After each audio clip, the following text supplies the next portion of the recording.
All India save education কমিটির উদ্যোগে 204তম ঈশ্বরচন্দ্র বিদ্যাসাগরের জন্মজয়ন্তী পালন করা হয় উজ্জয়ন্ত প্যালেসের সামনে। অল ইন্ডিয়া সেফ এডুকেশন কমিটির এক নেতৃত্ব জানায়, এই দিবসটিকে শিক্ষা বাঁচাও দিবস হিসেবে পালন করা হচ্ছে। আজ থেকে প্রায় 200 বছর আগে সামাজিক এবং সাংস্কৃতিক শিক্ষার জন্য ঈশ্বরচন্দ্র বিদ্যাসাগর লড়াই করে গেছেন।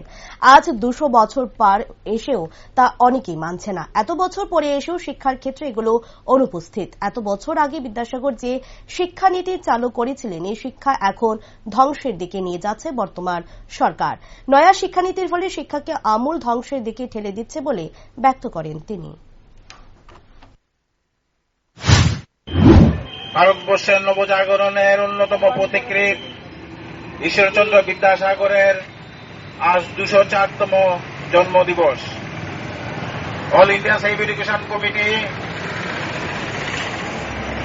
সর্বভারতের ন্যায় ত্রিপুরা রাজ্যেও আমরা এই দিবসটিকে শিক্ষা বাঁচাও দিবস হিসেবে পালন করছি।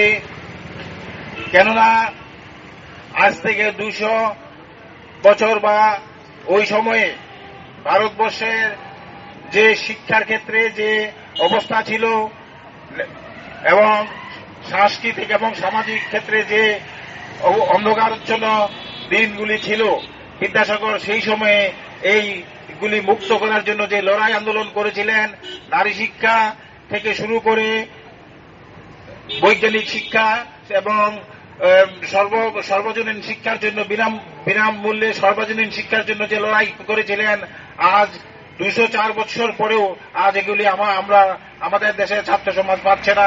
শিক্ষার ক্ষেত্রে আজকে এগুলি অনুপস্থিত।